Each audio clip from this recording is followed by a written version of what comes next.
So let's talk about hacking versus ethical hacking. Now, as I travel around, I'm that annoying guy in the airplane that introduces himself and says things like, so where you going? What do you do for a living? And usually comes back around where they say, so what do you do for a living, Dale? And I tell them I'm an instructor, I'm a trainer, and I train different types of technologies. And when we get around to the ethical hacking, they kind of look at me like, really, ethical hacking? That sounds like an oxymoron. And I kind of see that, but you have to understand or have a good definition of what hacking is. So let's talk about that for a second. Hacking, as defined, is basically taking an object. It could be a computer, it can be an operating system, it can be hardware, it can be a person.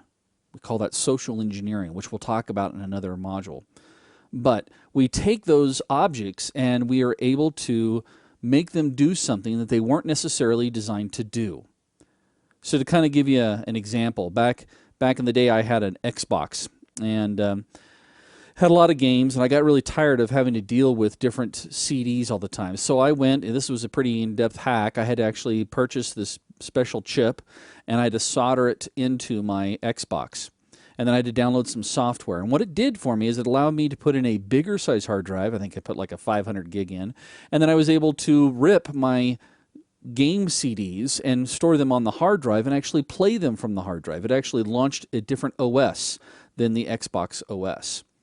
And I still kind of do the same thing today. Whenever I buy an Android phone or any type of Android tablet, I'm a big Android guy, the first thing I do is I go through and root it, so that I can actually use the hardware to my advantage.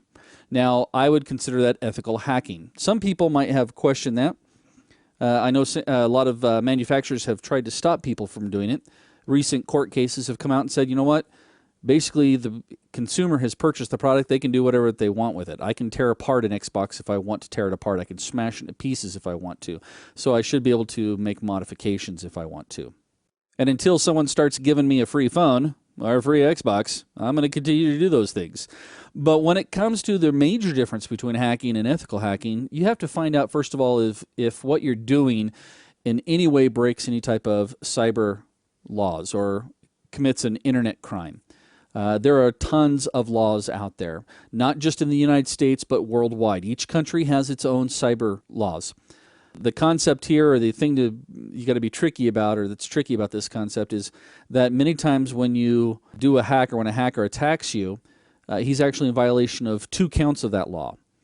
And the reason behind that is because, first of all, you can use a computer in the commencement of a crime, and then if you're attacking a computer, that target, getting into the information or getting into that machine without permission is also a separate crime. So there's a double whammy there for the user if they get caught.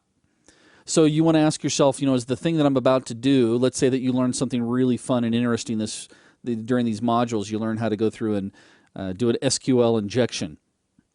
Well, if you try to do that SQL injection against somebody's network that you don't have permission to, you're going to be in trouble.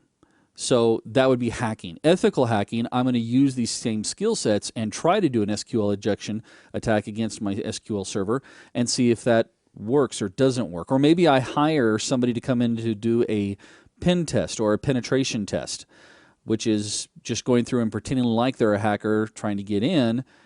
I've given them permission, therefore I'm ethical at that point.